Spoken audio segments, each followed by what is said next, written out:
அனைவருக்கும் வணக்கம். நிறைய பேர் என்னுடைய யூடியூப் சேனல் பார்க்குறீங்க.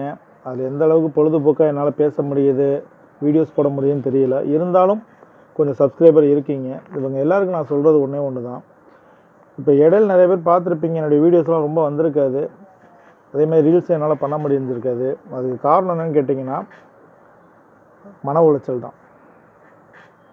அதாவது என்ன தான் நம்ம வெளில சிரிச்சுக்கிட்டு சந்தோஷமாக இருக்கிற மாதிரி காட்டிக்கிட்டாலும் நம்ம மனசுன்னு ஒன்று இருக்கும்ல, அந்த மனசு எவ்வளோ வேதனைப்படக்கூடாதோ அந்த அளவுக்கு முழுமையாக வேதனைப்பட்டு நொந்து போய் நூலாக கிடக்குது. இதுக்கு காரணம் என்னன்னு கேட்டிங்கன்னா, என்னுடைய குடும்பத்தினர் வேறு யாருமே கிடையாது. என்னை பெற்றவங்க, என் கூட பிறந்தவங்க, என்னுடைய முதல் மனைவி. முக்கியமாக சொல்லணுன்னா அவங்கக்கிட்ட இருந்து ஆரம்பித்த பிரச்சனை தான் எனக்கு.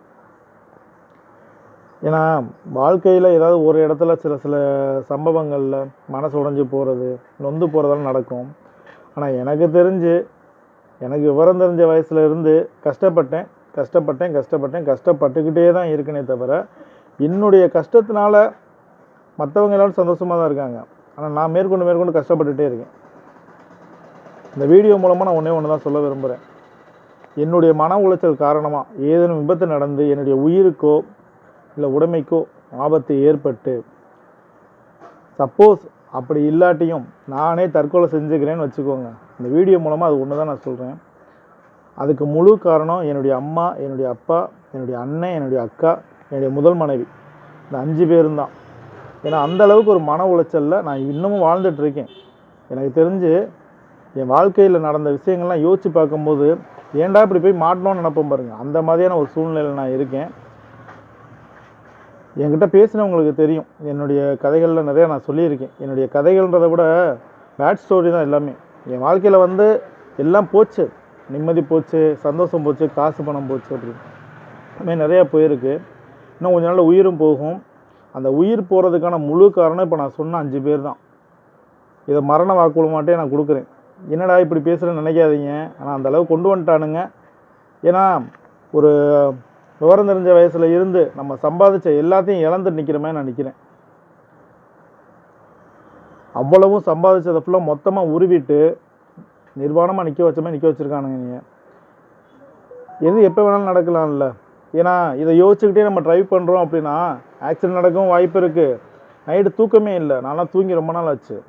இந்த மன உளைச்சலில் நானே தூக்க மாட்டேங்கிறதுக்கோ இல்லை விஷம் வாங்கி சாப்பிட்றதுக்கோ எனக்கு ரொம்ப நேரம் ஆகாது. இருந்தாலும் கொஞ்சம் முயற்சி பண்ணுவோம்னே ஓடிக்கிட்டு இருக்கேன். ஆனால் எவ்வளோ நாளைக்கு என்னால் இந்த மனசை கட்டுப்படுத்தி எனக்கு தெரியலை. ஆனால் நொந்துட்டேன். நான் ரொம்ப நொந்து போய் தான் இருக்கேன். இந்த வீடியோ மூலமாக நான் சொல்கிறது ஒன்று தான்.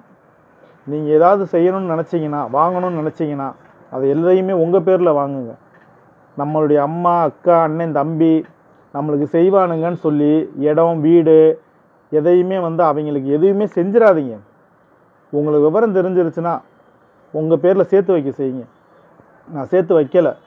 எல்லாத்தையுமே நம்ம வீடுன்னு சொல்லி செஞ்சேன். கடைசியில் நீ என்னத்தை செஞ்சேன்னு சொல்லி வெளில வரட்டுற மாதிரி ரோட்டில் நிப்பாட்டானுங்க. இப்போ என்னால் எதையுமே முட்ட முடியலை. வாங்கின இடம், கட்டின வீடு, சம்பாதிச்ச காசு பணம் எல்லாமே தெருவில் போயிடுச்சு. கேட்டால் சம்மந்தமே இல்லாத ஒரு காரணத்தை சொல்லி என்னுடைய முதல் மனைவியை காரணமாக சொல்லி பிரச்சனை பண்ணிகிட்டு இருக்கானுங்க. ஆனால் கூடிய சீக்கிரம் எந்த ஒரு கெடுதல் நடந்தாலும், எனக்கு எது நடந்துச்சுனாலும் இவங்க 5 பேர் தான் காரணம். இது மூலமாக நான் எல்லாருக்குமே நான் சொல்கிறது இதுதான்.